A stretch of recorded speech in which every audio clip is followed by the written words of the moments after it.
Alrighty, so this is my attempt at the Photoshop shop someone else's image, I guess. Don's was uploaded, so we started there. This is actually a lot more fun than I expected, to be honest. I talk about how much I hate doing any Photoshop and whatnot because I don't like sitting at the computer and stuff. But over the time I've come to realize no matter what, you're going to be doing some sort of digital manipulation to your images. I don't care if you're shooting wet blade or you're doing platinum photography or excuse me, platinum printing, whatever. There's a lot of digital manipulation nowadays. You can't get away from it, and I really don't hate it. I I enjoy it uh, the way I do it, and I tend to not go too crazy usually. I did on this one though, just to play around. Um, but I typically don't like to stray too far away from reality, and get into the shadow realm of fantasy digital work. It's just not my thing. So anyhow, so I'm looking at this image here, and right off the bat, I notice this little spot here, and I notice this little thing here, and this little spot. I, I don't know why those stuck out to me. They just did. And I start thinking, oh, Don's sensor is dirty. Okay, it happens, no big deal. I can shop that out. I know how to get rid of those things, so that's not a big deal, really. It's just one of those. In my thought process, I'm thinking of what are things I'm going to need to do this image, and part of the reason why these two in particular stuck out to me is because I saw this island and I just really liked this island. I thought that was so cool. I was like, you know what? I'm going to put that island right in the corner of a rule of thirds. And so I zoom in on this and I noticed, you know what? These clouds are following this ridge line. You got this really neat, almost Mount Fuji-esque kind of mountain right here. Well, that's kind of cool. Let's put this at a third. Let's put this at a third. We're going to crop the shit out of this now. And which is what I did. And I know this isn't a photo crop challenge or a photo crop, but you know what? I'm going to crop the hell out of it because why not? Yeah, happy little trees, as Bob Ross would say. So that's almost the exact crop I did. I wasn't paying attention to the rules, so I didn't realize I was going to have to video this. So I just did all the changes and basically came up with a finished image. And then I'm like, all right, well, where do I upload it? And then I read the rules and I said, oh, we got to make a video. So I'm going back and through and showing you what I did. So anyhow, so the first thing I did is I crop it and I try and get the little island close to the third, and this close to that. And so if you put the little Fibonacci thing, it should be roughly around here or roughly around here. So hey, composition, neat. And I really like the way this came out. And part of it is because you got the sweeping up lines of the ridges or whatever, and it goes dark. It kind of fades out. And I'm looking at this and going, you know what? We need more contrast. We need to be able to see these clouds too. I want these clouds to come out. So that's what I'm thinking as I'm going through this.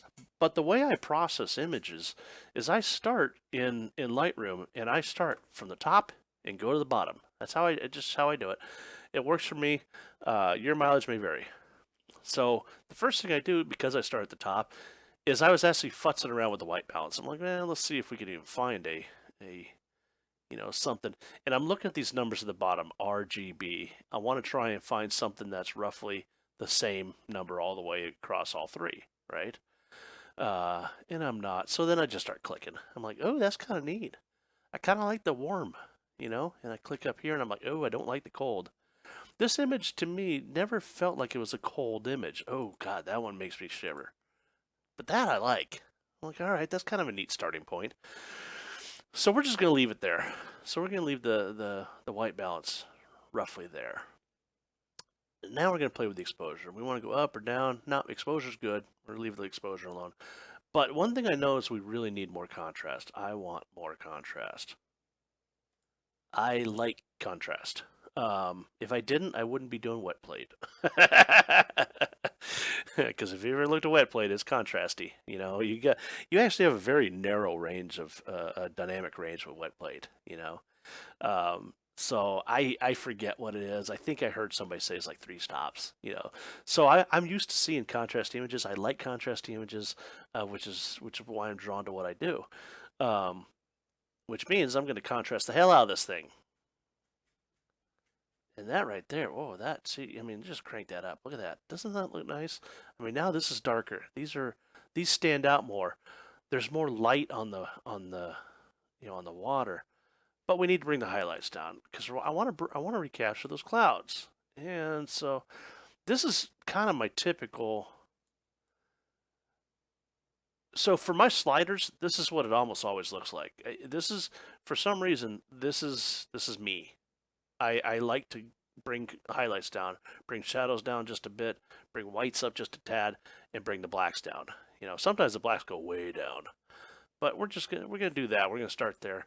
Going further down, I still haven't brought these clouds out yet. I know I can bring those out with clarity and dehaze, so we're gonna get there. Texture, I don't want it as tack sharp as it is. We're gonna take a little bit of texture out. Let's see, where was it? Right about there.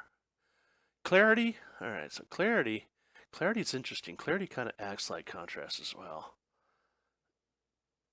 Let's see, we're gonna bring it up to about there. And now dehaze. Let's see what we can do with the. Oh, look at that. See, check that out. So we bring the dehaze up pretty significantly. Now we can see these clouds. That's pretty cool. Now we almost need to give it a little exposure. Nope. See, the problem is when you give it the exposure, you take it right back out. So we're gonna leave it there. We're gonna do that. So I'm kind of digging this. It's not quite perfect, but I'm kind of digging it. So I'm like, you know what? Now we're gonna move over to the left side, and we're gonna play around with some presets. And I'm not a huge fan of the FroPack presets and Peter McKinnon's I personally hate. I bought him back when I was watching a lot of Peter McKinnon. I can't stand him. He has a very specific style, and I don't like his style. I really don't. The image of the Murine Lake that he's got on the coin. I don't like it. So, give you an idea of what I think of his stuff. I don't. But FroPack has some interesting stuff because they go to some real extremes. That's the one thing I like about the FroPack. And so I'm going through. I'm like, eh, eh. Yes. I hit that black and white boomify, and I was like, yeah, that's good. So then we're gonna apply that. Now this wipes out a lot of the other stuff I did. Some of it does, some of it doesn't. Um, so I kind of go back and I'm like, I'm gonna futz with it a little bit more and see, get it to where I want it. Just like he brought his pack brought the shadows up way too far for me. I want it. I like the slight vignetting we get, you know, and that's really not a vignette. That's just the shadows on the lake. So I like that. So I want to bring that back. Whites, probably a little too much. Blacks, bring that down. We got to bring the dehaze back up so we can get our clouds. There's the clouds. All right, now we're cooking with lighter fluid. Now the cool thing is because he calls this black and white boomify, but I still have control over the HSL sliders to a degree. And see if you watch those ridges get darker and lighter. I don't want to go too dark on that one because, well, then you can't see this one. So let's see, what's a better one? That one's just this one's actually Aqua's kind of interesting. Aqua's affecting this set of mountains more than it is the water. It's not affecting the water at all. I think green is where I went. Yeah, green was the one I went because it almost defines the clouds. So bring green in there. Bring a little aqua. And actually, I think we bring this one up to make it a little bit lighter to separate them. All right, so from here, then I go to Photoshop. So you don't really save it per se. I mean, Lightroom is 100% non-destructive. You hit reset, boom, you're right back to the original image, which is cool. So this is where I start in Lightroom, and then I click Edit in Photoshop, click, and I'm actually not going to click that because I already have one in Photoshop. So I go to Photoshop, and all I did in Photoshop was I cleaned up those little things that were bugging me. You know, that little spike here. There's a little thing there. There was something in the water over here. So I did a lot of cleanup here. Patch tool, patch tool. I like the patch tool because I use it a lot, so I'm familiar with how it works. And if you can see, that's all I did here.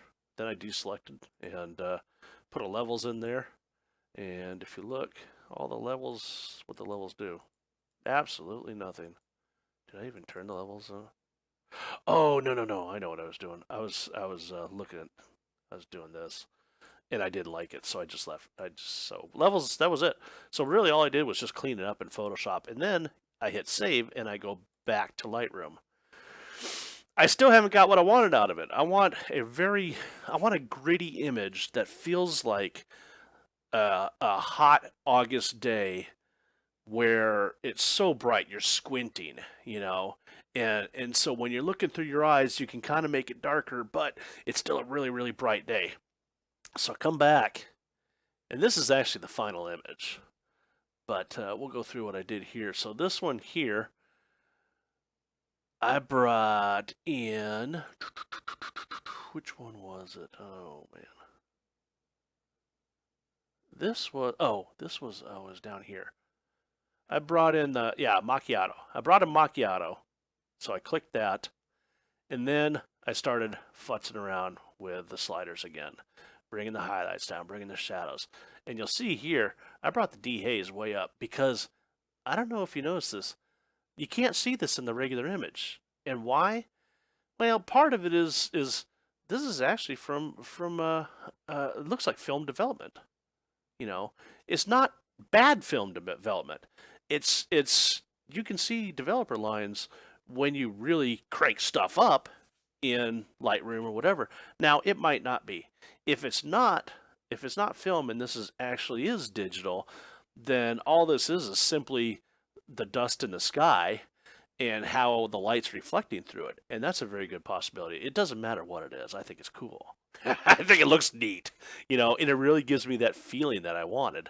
You know, it gives me that oh my god, it's really bright, it's really hot, it's you know, I'm squinting, you know, so you have this really bright because you have this highlight up here where it seems like the sun would be coming from, bouncing off the sky. You kind of have this almost vignetting from squinting your eyes.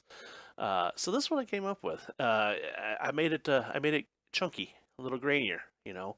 Um, Wanted to give it that just hot kind of that feel.